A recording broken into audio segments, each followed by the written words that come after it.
Bienvenidos a todos los que están viendo esta transmisión a través de Twitch con el usuario Nautilius o por YouTube y Facebook por medio de KEP FM. Este espacio se llama Leamos Juntos y hemos estado repasando el Evangelio de Lucas. No es un estudio tan exhaustivo, pero sí uno donde queremos hallar lo que Dios quiere para nuestra vida. Hemos puesto mucho la analogía de cómo Saulo de Tarso iba camino a Damasco con la intención, según él, de servir a su Dios, pero realmente cuando Dios se revela, resulta que ha estado en contra del Dios que dice servir.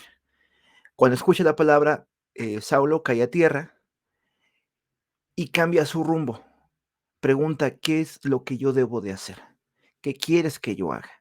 Es básicamente esa la intención de la lectura que estoy haciendo en las mañanas, tanto del Evangelio según Lucas como también del libro que empezamos el día de ayer, que es Venciendo la Lujuria. Es la intención de que veamos que quizás nuestro camino no es el correcto y le digamos humildemente al Señor, Señor, ¿qué quieres que yo haga? Con lo que tú me has dicho, que no se parece tanto a lo que yo pensaba acerca de ti, ahora, ¿a dónde quieres que yo vaya? ¿Qué camino quieres que tome? ¿Quieres que vaya a Damasco? Evidentemente ya no voy a hacer lo mismo, pero ¿quieres que vaya allí o quieres que vaya a otra parte? La idea de esas lecturas no solamente es pasar un tiempo ameno, que también es mi objetivo, sino que este tiempo, que sea ameno, resulte en un cambio de comportamiento, de vida en nosotros. Nos hallamos, creo que muchas veces en las condiciones de los que estaban en la sinagoga, a veces traemos cargas y pecados duros como estos endemoniados que estaban alrededor, o quizás también estemos padeciendo alguna enfermedad o desdicha, como aquellos que iban y llevaban a sus familiares o a ellos mismos a que Jesús la sanara. Pero también quizás hemos vivido nuestra vida a nuestro modo y en cuanto llega Jesús y dice, yo puedo sanar tu vida, yo puedo cambiar tu realidad, le decimos, vete de aquí. Le decimos, yo prefiero ser el dueño de mi vida. Vimos en el día de ayer cómo Jesús sanaba y obraba en día de reposo. Y la cosmovisión de las personas que veían a su alrededor era de que era un pecador, porque ¿cómo es posible que alguien haga una labor en día de reposo? Sin embargo, la labor era buena, no era ni siquiera una labor que le beneficiara a él, no era para hacerse más popular, para tener más recursos, no, era una labor para otros. En este caso hablamos de la sanación de aquel hombre de la mano seca. Sin embargo, a estas personas les importaba más encontrar la forma de deshacerse de Jesús que la vida de aquel hombre que necesitaba ayuda. Jesús venía a ofrecerle una oportunidad de sanidad y a ellos no les importaba. Y nos quedamos con esa pregunta que hace Jesús a todo ese grupo. Hace dos preguntas, pero me gustaría focalizarme en la última. ¿Es lícito, es lícito salvar o destruir una vida en día de reposo?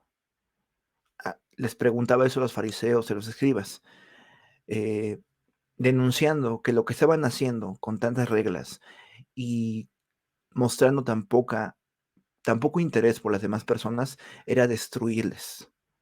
Entonces parece que para ellos era mucho mejor ocupar el día de reposo para destruir vidas que para salvarlas. Claro que esta fue una ofensa grave porque ellos no lo consideraban así, ellos pensaban que el celo por la ley de Dios mostrado de estas formas, estaba ayudando a recuperar lo que se había perdido, la identidad del pueblo de Israel. Ellos pensaban que estaban haciendo un servicio al Señor, como Saulo también pensaba que estaba haciendo un servicio al Señor, y que le digan que estaba destruyendo vidas, que les digan, evidentemente, bajo esa lógica, les golpeaba, ¿no? Era un gancho, dijimos, un gancho al hígado a esos fariseos. Nos quedamos allí, nos quedamos en esa parte de la historia y en la pregunta de que si estamos ocupando nuestros días de reposo, nuestros días de acercamiento al Señor, sean sábados, domingos, sean presencial o Zoom, los estamos ocupando para salvar vidas o para destruirlas, para extender la mano y convivir con los hermanos o para ignorarlos e irnos directamente a casa. Es la pregunta que dejamos. Dejamos ahí el repaso del día anterior. Vamos a iniciar con la lectura del capítulo número 6, versículos 12 al 19. Si tienen la Biblia, una Biblia por ahí, síganme en la lectura. Yo estoy leyendo la Nueva Biblia de las Américas, pero si tienen una Reina Valera o cualquier otra traducción, pues es equivalente. No hay ningún problema, son palabras más, palabras menos, palabras distintas, pero el sentido se conserva. Versículo 12 en adelante. En esos días Jesús se fue al monte a orar y pasó toda la noche en oración a Dios. Cuando se hizo de día, llamó a sus discípulos y escogió 12 de ellos, a los que también dio el nombre de apóstoles. Simón, a quien también llamó Pedro, y Andrés su hermano, Jacobo y Juan, Felipe y Bartolomé, Mateo y Tomás, Jacobo, hijo de Alfeo, y Simón, al que llamaban Celote, Judas, hijo de Jacobo, y Judas Iscariote, que llegó a ser el traidor. Descendió con ellos y se detuvo en un lugar llano. Había una gran multitud de sus discípulos y una gran muchedumbre del pueblo, de toda Judea y de Jerusalén y de la región costera de Tiro y Sidón, que habían ido para oír a Jesús y para ser sanados de sus enfermedades. Y los que eran atormentados por los espíritus inmundos eran curados. Y toda la multitud procuraba tocar a Jesús, porque de él salía un poder que a todos sanaba. Oremos. Señor, gracias porque tú estás con nosotros en esta mañana. Gracias porque nos permitiste despertar, Señor, e ir a nuestro trabajo o estudio, Señor. Gracias también por los que están viendo, quizás por la tarde o por la noche esta transmisión. Te pedimos, Señor, que ilumines nuestro entendimiento y nos hagas sabios para guardar lo que hemos de escuchar, para llevarlo por obra, Señor, y para enseñarlos desde el ejemplo. Gracias porque tú eres fiel y nos escogiste, Señor, y formaste con nosotros, que éramos tus enemigos, una hermosa familia. Te pedimos que nos ayudes a ser más consistentes con ese llamado. En el nombre de mi Señor Jesús. Amén. Bueno, pues después de los hechos pasados en el anterior capítulo, dice que en esos días Jesús fue y se apartó al monte y se puso a orar toda la noche a su Dios, bueno, a Dios. Después de esto, de la narración, escoge a 12 de sus discípulos. Había muchos discípulos, de hecho ya formaba un séquito importante. Muchos habían, hombres y mujeres, habían formado parte de el- el- la jornada de Cristo. Alguna vez alguna persona le dijo, Señor, yo te seguiré. Y Jesús le dijo, mira, la, la zorra tiene donde esconderse, pero el Hijo del Hombre no tiene donde ni siquiera posar su cabeza, dándole a entender que no iba a ser un camino sencillo. En esta época, la tradición marcaba que los discípulos se iban a vivir a la casa de su maestro. Y también se entendía que dada la reputación del maestro podía haber cierta comodidad, no digo que lujos, pero sí la tranquilidad. La advertencia es muy concreta porque Jesús sabía el corazón del joven, y si bien tenía buenas intenciones, también tenía un mal concepto de lo que era seguir a Cristo. Por eso era tan importante que supiera que él no iba a recibir cosa material alguna, porque Jesús estaba dándolo todo en su ministerio, estaba ofrendando de sí. Y quizás si había algo, había más gastos para todos los discípulos y no había forma de acumular. Escoge entonces dentro de esos discípulos que así le siguieron, hombres y mujeres que desempeñaban muchas funciones: hacer alimentos, preparar caminos, escuchar a Jesús evidentemente. De estos escogió a 12 hombres. Y da un listado el evangelista de Lucas de estos 12 hombres. Y vamos a mencionar un poco de estos, ¿no? Para mostrar, creo que el objetivo principal que persigo al leer esto es que Dios tiene dentro de su familia a personas muy distintas, diametralmente distintas, tan distintas que sería difícil encontrar otro lugar donde se reúna tanta variedad de personas. Y también personas conflictivas y difíciles de soportar. Entonces vamos a leer y vamos a hablar un poco sobre algunos de los personajes que se mencionan aquí. Simón, a quien también llamó Pedro, y Andrés su hermano. Ya vimos en episodios pasados cómo Pedro, después de haber visto que Jesús cumplió su palabra de que iban a pescar y pescaron en abundancia, bueno, dijo, no soy digno de que tú me hables, me dirijas la palabra. Entendió que a quien se dirigía era una persona sumamente importante y que él era un hombre pecador. Aún quizás no era consciente de quién era exactamente, pero hasta donde sabía era un rabí, era un profeta, era una persona santa además. Y eso le bastó para expresar esto de no soy digno de que tú te dirijas a mí y me permitas ver tantos milagros. Una persona, muchos lo clasifican como una persona ruda por su oficio, pero también por su carácter. Vamos a ver después que tiene, que es muy ambiguo, es una persona que todo lo hace intensamente. Le es revelado, por ejemplo, que Jesús es el Mesías, el Hijo del Dios viviente. También dice estas declaraciones preciosas de, a quien iremos si solamente tienes tú palabras de vida eterna. Y si alguien te hace daño, yo pondré mi vida por ti, etcétera. Da declaraciones interesantes. También es una voz que a veces representa las voces de los demás, ¿no? No podemos también achacarle solamente a él los momentos de furia, de ira. Incluso también Juan, el cual fue mencionado como el apóstol del amor, en una ocasión le dijo a Jesús, eh, después de que fue a un poblado y no recibieran esas las palabras de Cristo, ¿no? Le dijo, Señor, ¿quieres que oremos para que descienda fuego del cielo y consuma a estos que no escucharon tu palabra? Bueno, este es el apóstol del amor diciendo, con fe, de alguna forma, planeando la muerte de una población o de algunas personas. Pues realmente eran personas conflictivas y difíciles. Pedro lo hizo alguna vez, también le cortó en alguna ocasión la oreja a un soldado. Perdón por tantos spoilers por los que no han visto toda la película, pero es una persona arrebatada. Inclusive, tristemente, en alguna ocasión, su miedo disfrazado de valentía, le hizo ser instrumento de Satanás. Pedro quería impedir que Jesús fuese a Jerusalén y fuese entregado. Cuando se lo dice a Jesús, Jesús le dice, apártate de mí, Satanás. Porque en ese momento Pedro, guiado por el miedo y una falsa valentía, estaba, sin saberlo o sabiéndolo, diciendo, estaba fraguando un plan para que Jesús no muriese y por lo tanto no hubiese redención de pecados.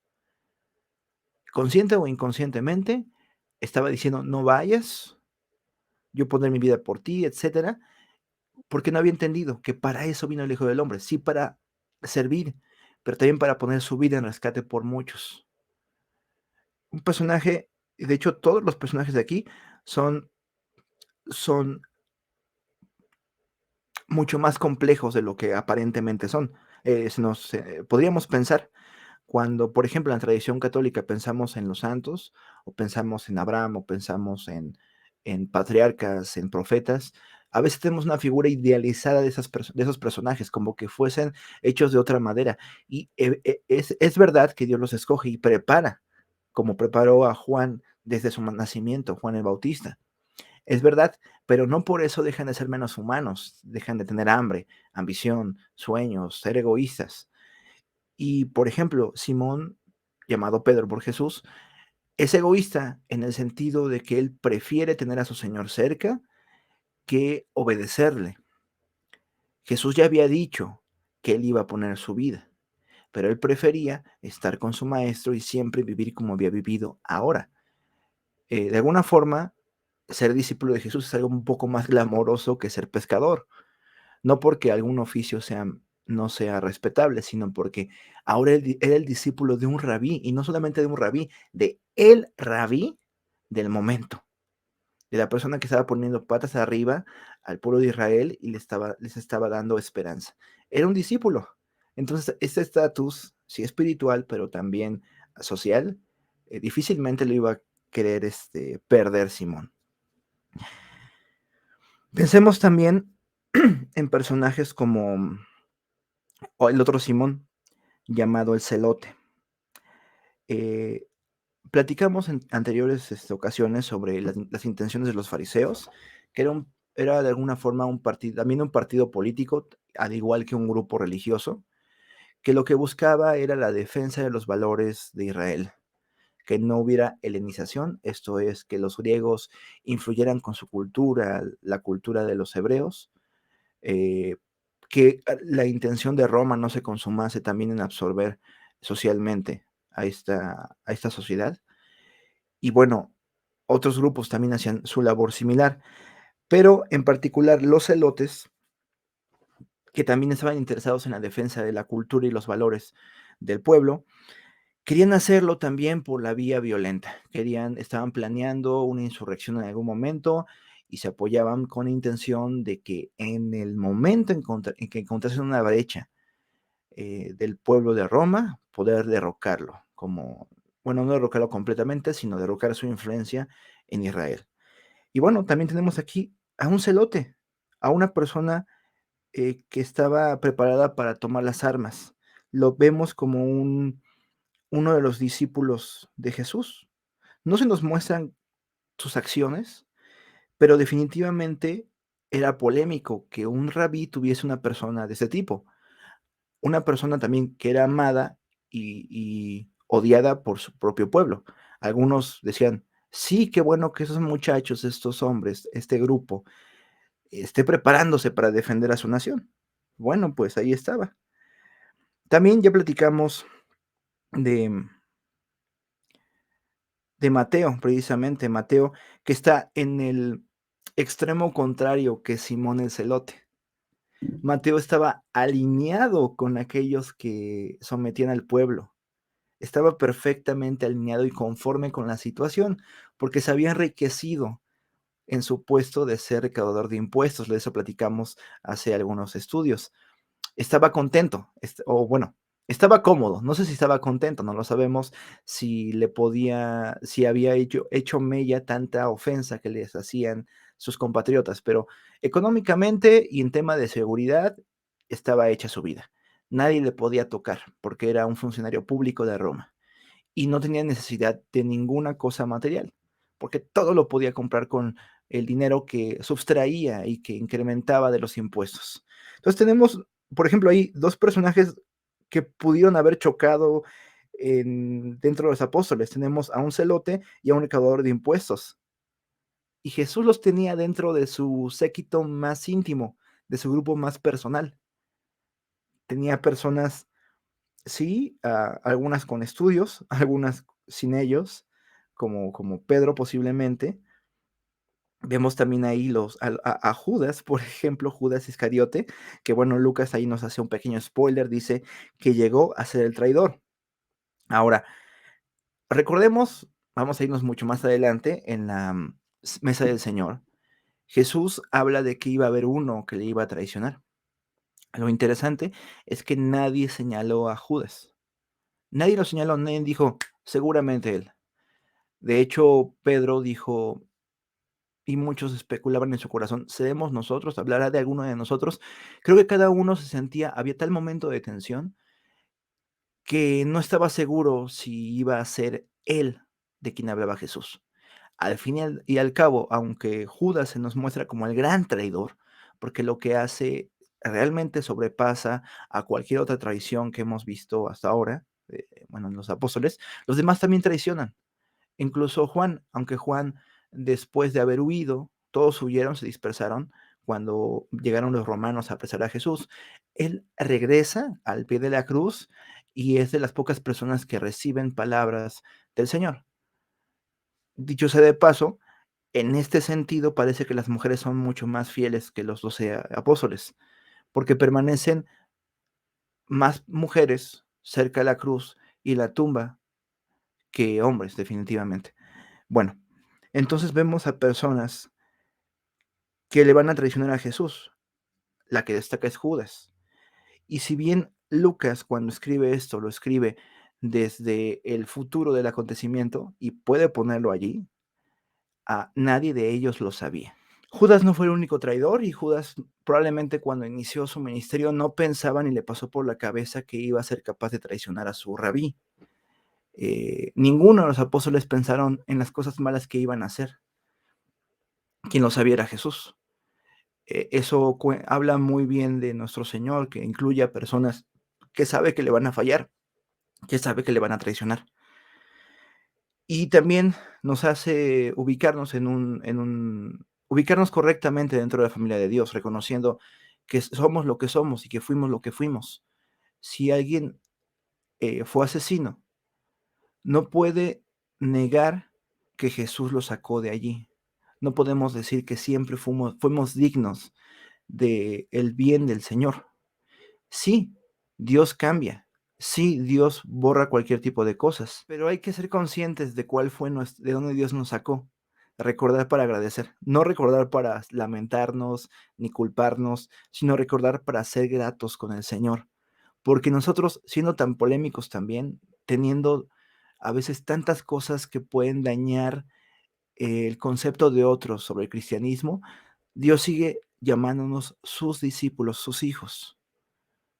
Y vemos en esta variedad tan interesante de personas dentro de los discípulos o apóstoles de Cristo, cómo también cabemos en los discípulos de Jesús, no importando qué hayamos hecho en el pasado. Digo, podemos caer en eso también, decir, es que no soy digno. Bueno, si fuese por dignidad, nadie estaría dentro de los discípulos de Cristo. No es por dignidad, definitivamente nunca ha sido por dignidad, no ha sido por nuestros méritos propios, pero somos hijos de Dios cuando aceptamos ese regalo, ese llamamiento santo que Él hace a nosotros. Ojo, estos no son los únicos discípulos, nuevamente, son algunos discípulos, 12 discípulos, que fueron llamados ahora también apóstoles. Hay un nuevo nombramiento. Versículo 17. Descendió con ellos y se detuvo en un lugar llano. Había una gran multitud de sus discípulos y una gran muchedumbre del pueblo, de toda Judea, de Jerusalén y de la región costera de Tiro y Sidón. Ok, entonces había este grupo especial de 12 que iban a ser el círculo íntimo y después iba a haber otro círculo aún más íntimo, pero sigue habiendo una multitud de discípulos, de hombres y mujeres, que le seguían, servían y eran instruidos por él. Y había también en este momento una muchedumbre, una multitud de muchas personas que se habían agrupado para escuchar la enseñanza de Cristo y también para recibir los milagros. Ahora, ¿cuándo pasa que alguien llamado muchedumbre, alguien dentro de la muchedumbre de gente que necesita, se convierte en discípulo? ¿En qué momento pasará? Yo me pregunto. ¿Será los que recibieron milagros o serán los que han estado mucho tiempo allí o los que han dejado más? ¿Qué habrá sido la diferencia para algunos de ya no ser multitud, sino ser discípulos? Todos son llamados realmente a ser discípulos, pero ¿qué habrá pasado en la vida de cada uno de ellos para decir, sí, yo quiero seguirte? Sí, no me importa que yo tenga como almohada una piedra, quiero seguirte. Platicamos que no es un asunto de dignidad, Dios llama a todos, pero sí que es un asunto de una decisión.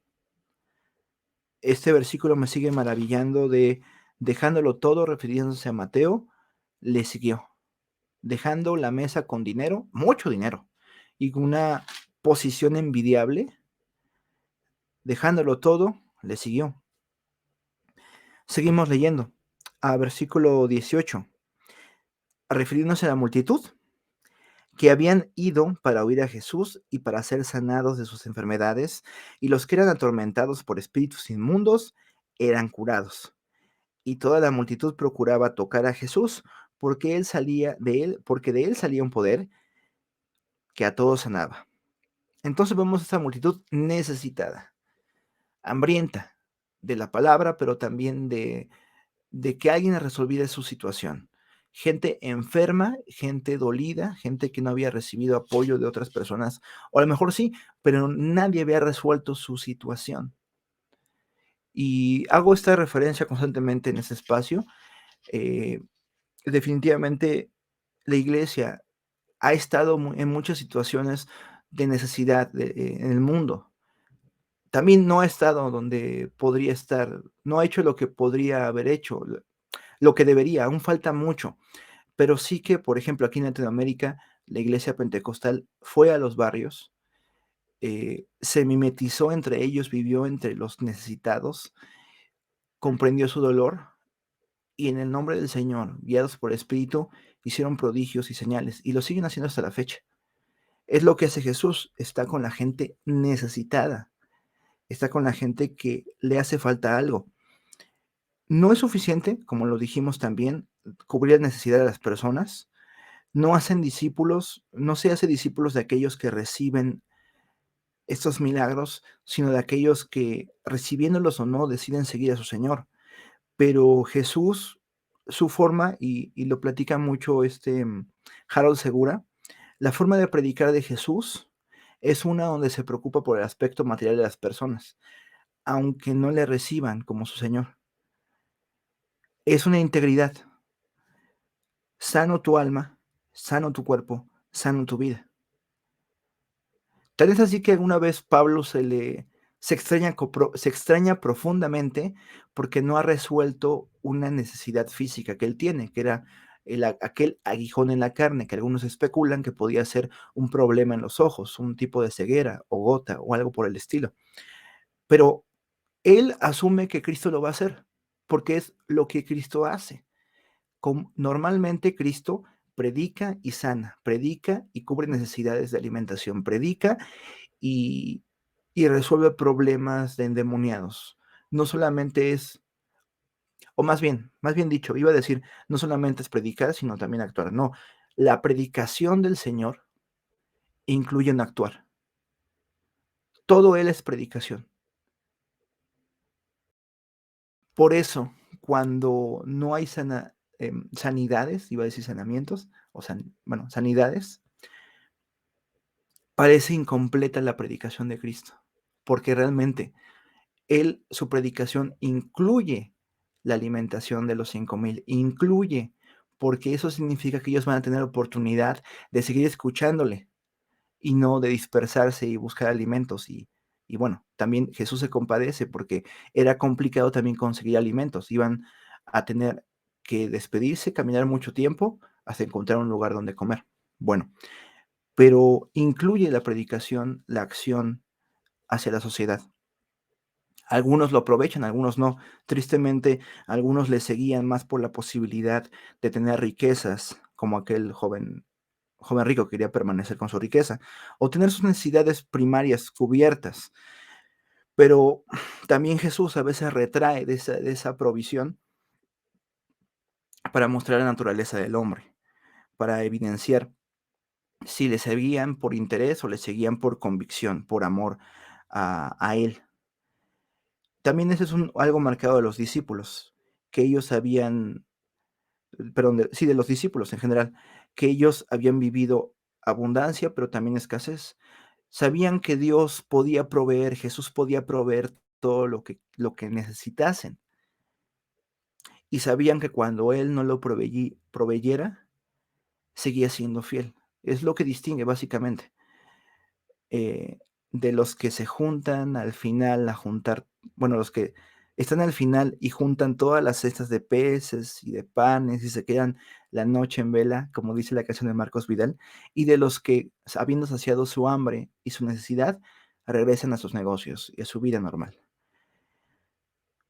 Solamente para pensar como seguidores o como miembros de iglesias, ¿qué somos? ¿Somos discípulos o somos una muchedumbre que le sigue por interés? Jesús de cualquier manera va a abrir su bendición hacia nosotros. No va a detener su amor para con nosotros. El problema es para nosotros mismos. Si solamente somos seguidores de la muchedumbre, no vamos a conocer al Señor en medio de la necesidad. Vamos a irnos, y a lo mejor vamos a ser prósperos, pero jamás conocimos al Señor que cuida de nosotros cuando tenemos hambre y estamos enfermos, que nos dice, como el apóstol Pablo, bástate de mi gracia, que mi poder se perfecciona en tu debilidad. Y me da mucho gusto que por lo menos 11 de esos 12 discípulos apóstoles hayan vivido toda una vida cercano a su Señor. Ya hablaremos en algún momento de Judas Iscariote, eh, lo hermoso que pese a que era aquel del cual se decía que era el hijo de perdición, Jesús lo convoca, Jesús lo atrae al círculo más cercano de los apóstoles.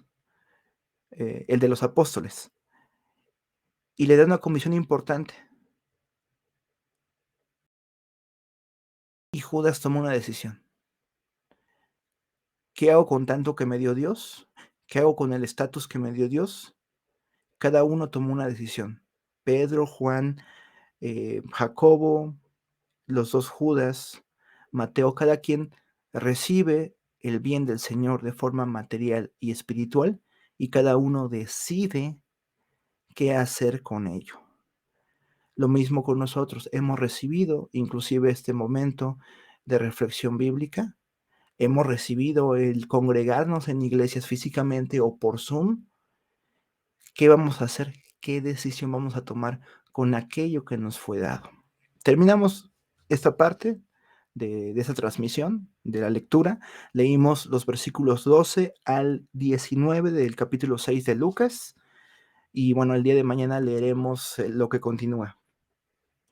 De este, por cierto, me gustaría que sea como una recapitulación de la introducción antes de continuar.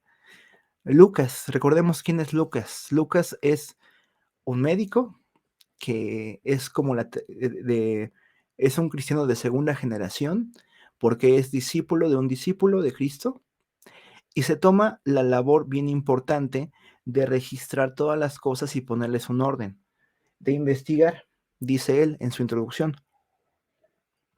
diligentemente para que la persona a quien dirige, que es Teófilo, tenga certeza de cómo pasaron las cosas que para él ya eran ciertas, tuviese una sistematización. Y hemos visto algunos elementos del trabajo del doctor Lucas, por ejemplo, que él le interesa ver el aspecto comunitario del ministerio de Jesús, cómo desde que nació altera la sociedad en la que vive, de cómo se manifiesta a personas en un pueblito en Belén, pero también se manifiesta a pastores, pero también se manifiesta a, a los reyes de Oriente, a los sabios de Oriente, se manifiesta a todos los estratos sociales, incluso se manifiesta a Herodes a través de los reyes de Oriente. Em, Se manifiesta a cada estrato social sin discriminación. Otro elemento del Evangelio es que el Espíritu Santo está constantemente presente. A veces nos esperamos a escuchar del Espíritu Santo hasta hechos en Pentecostés, pero no es verdad. Está presente en Simeón, en Ana, en María, en Elizabeth, en Zacarías. Ellos dicen varias cosas llenos del Espíritu Santo, si repasamos esa parte. Juan a secas, Juan bebé, es lleno del Espíritu Santo junto con Elizabeth. Elizabeth proclama las verdades del Señor. Vemos más tarde que Jesús en su bautismo en el Jordán recibe el, el, esas palabras del Padre, que ese es mi Hijo amado en el cual tengo complacencia. Y el Espíritu Santo desciende en forma de paloma, confirmando y sellando aquella declaración real, ¿no? Real de realeza. Y vemos también como Jesús es inspirado por el Espíritu impulsado al desierto, y ahí pasa 40 días con sus noches, siendo fortalecido en el poder, ¿no? Y él desciende del desierto lleno de poder y a la región de Galilea y proclama todo el Evangelio. Y vemos cómo el Espíritu Santo es una constante en muchas personas, desde de algunas siendo ancianas, algunas siendo bebés. Ese también es un énfasis que muestra. Y otro énfasis que tiene relación con el primero es cómo hay un cariño especial hacia los pobres, hacia el necesitado en muchas áreas, ¿no? Eh, Pobres materialmente, físicamente y espiritualmente. Hay una aceptación del oprimido o del exiliado. Por ejemplo, aquellos que tenían lepra o mano seca o estaban endemoniados, que tenían estas enfermedades dolorosísimas, se acerca a Cristo. También aquellos que son pobres. Y también aquellos que siendo ricos como Mateo tienen una pobreza espiritual y social porque nadie los quiere. Se acerca a los inesperados. La declaración que hace en la segunda sinagoga, la de, a ver, Nazaret, Capernaum, es que Cristo, bueno, Dios y su bien a veces vienen no al pueblo de Israel, sino a extranjeros. O sea, no había muchas viudas en la época de los profetas y bueno, no fue uno enviado a una viuda de una región después y no había fuera de Israel y no había muchos leprosos en Israel. Bueno, pues en esa época Dios trajo sanidad a uno que no era el pueblo de Israel. Y está muy interesante esta parte porque nadie se le esperaba que Cristo llamara a gente que para ellos no era ni siquiera gente, a los desposeídos. También es un punto importante del Evangelio. Entonces tratamos tres, ¿no? Cómo Cristo viene a cambiar comunidades, cómo um, el Espíritu Santo está presente en todo el Evangelio y en las personas, y cómo Cristo va a quien necesita de su ayuda.